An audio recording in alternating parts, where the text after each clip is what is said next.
नमस्कार मित्रों, स्वागत है आपका king of the world blogs में। आज मैं एक बहुत ही महत्वपूर्ण विषय पर अपने विचार रखना चाहता हूं।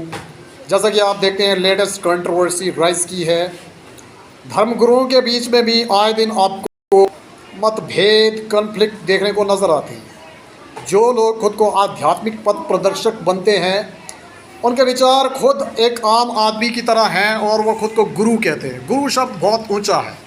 गु मीन्स अंधकार, प्रकाश, जिसके आते ही अज्ञानता रूपी अंधकार नष्ट हो जाए और ज्ञान रूपी प्रकाश आपके भीतर प्रकट हो, उसको गुरु कहा जाता है। और ये जो बात बात पर कंट्रोवर्सीज खड़ा करने वाले लोग, बात बात पर बड़े बड़े पुरुषों का अपमान करने वाले लोग, जो डिसरिस्पेक्टफुल वे में बातें करते हैं अन्य संप्रदायों के महापुरुषों के प्रति, तो इन लोगों को अपने आत्ममंथन की ज़रूरत है, क्या वो गुरु हैं या नहीं हैं। तो मैं अपने विचार ये रख रहा हूँ कि जैसा अमोघ लीला प्रभु ने कहा कि स्वामी विवेकानंद मांसाहार करते थे, वो कैसे एक महापुरुष हो सकते हैं, वो कैसे एक सिद्ध पुरुष हो सकते हैं।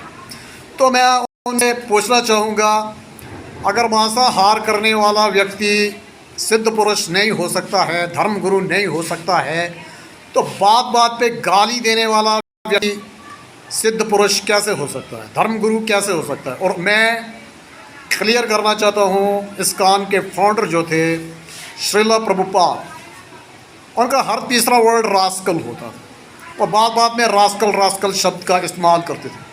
तो इस तरह की अभद्र लैंग्वेज का इस्तेमाल करने वाले को आप क्या कहोगे? अगर वो महापुरुष हो सकते हैं तो मांसाहार करने वाला व्यक्ति भी महापुरुष हो सकता है। पूरे विश्व में 99% लोग जो हैं मांसाहार करते हैं, फूड हैबिट्स में मांसाहार है। और किसी भी अवतार ने ये नहीं कहा कि ईश्वर के मार्ग सिर्फ शाकाहारियों के लिए हैं, मांसाहारियों को इस मार्ग पर आने का कोई अधिकार नहीं है। और स्वामी विवेकानंद जैसे महापुरुष, आहार शुद्धि का नियम साधारण मनुष्यों पर लागू होता है, सिद्ध पुरुषों पर उसका कोई लागू नहीं होता है। और रही बात करुणा की, तो ठीक है, जीव की करुणा होनी चाहिए, लेकिन स्वामी विवेकानंद ने मांसाहार वहाँ पर किया जहाँ पर शाकाहार अवेलेबल नहीं था। पर आप देखोगे कि श्रीला प्रभुपाद ने भी मृत्यु के समय में चिकन सूप पिया था। What about that? उसके बारे में आप क्या कहोगे? और दूसरी बात, स्वामी विवेकानंद ने ये कहा था कि आप बलपूर्वक त्याग मत करो, आप आध्यात्मिक मार्ग पर आगे चलते जाइए, मांसाहार खुद छोड़ दें, आपके अंदर ये वृत्तियां अपने आप ख़त्म हो जाएंगी। आप बलपूर्वक जिस चीज़ का त्याग करते हो वो दब जाती है, वो ख़त्म नहीं होती है।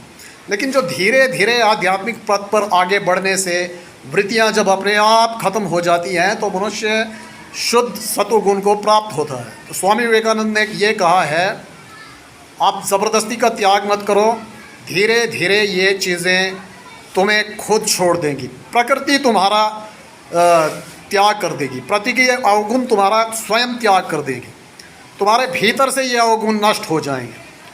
तो स्वामी विवेकानंद ने ये भी कहा है। और स्वामी विवेकानंद के लिए चीज़ें छोड़ना कोई बड़ी बात नहीं थी। स्वामी विवेकानंद के बारे में ये भी कहा जाता है कि स्वामी विवेकानंद सिगरेट पीते थे और उनके एक शिष्य ने कहा कि आप सिगरेट पी रहे हैं, और उन्होंने ऐसा ही कहा तो उन्होंने उसी समय वो सिगरेट छोड़ दिया और पूरी लाइफ में कभी भी सिगरेट नहीं पिया। तो स्वामी विवेकानंद के लिए त्याग करना कोई बड़ी बात नहीं थी। पर बंगाली फैमिली से वो थे तो मछली खाना उनके फूड कल्चर में ये सब शामिल है। अलग अलग जगह का फूड कल्चर अलग अलग है, और इसलिए शायद स्वामी विवेकानंद मछली खाते थे तो कोई बड़ी बात नहीं हो गई। और अगर ये इतना बड़ा पाप है तो श्रील प्रभुपाद का चिकन सूप पीना वो पाप नहीं है। और अगर कोई ये कहे कि उन्होंने प्राण रक्षा के लिए ये सब किया, तो ठीक है, स्वामी विवेकानंद ने भी प्राण रक्षा के लिए किया, क्योंकि उस समय शाकाहार अवेलेबल नहीं था अमेरिकन कंट्रीज़ में। उनकी फूड हैबिट ऐसे, उन्होंने कहा, भारत के अपने समर्थकों को कहा, अगर किसी को मेरे मांसाहार से परहेज़ है, प्रॉब्लम है, तो वो खर्चा भेजे, कुक भेजे और वो मुझको बनाकर खिलाए। तो ये भी उन्होंने कहा था। So before you criticize someone, first check कि his level, स्वामी विवेकानंद का स्तर क्या है। स्वामी विवेकानंद को क्रिटिसाइज करने का मुझे नहीं लगता है कि एनी पर्सन इज़ एलिजिबल। बाकी रही बात, आप विरोध दर्ज कर सकते हो और विरोध को विचारों के साथ क्रिटिसाइज किया जा सकता है और वेल मैनर्ड वे में डिबेट और डिस्कशन होनी चाहिए। हमारा सनातन धर्म इसका हमेशा से छूट देता है, लेकिन डिसरिस्पेक्टफुल वे में जतोपद ततो सत, जतोपद ततो सत, इस पर मैंने एक वीडियो बनाया कि जतोपद ततो सत एकदम सही है। और जो ये कहते हैं कि only my ways to way, they are mentally retarded. इस बारे में भी सोचा जाना चाहिए। अगर किसी जगह की तरफ 1000 रास्ते जाते हैं तो हज़ारों रास्ते सही हैं।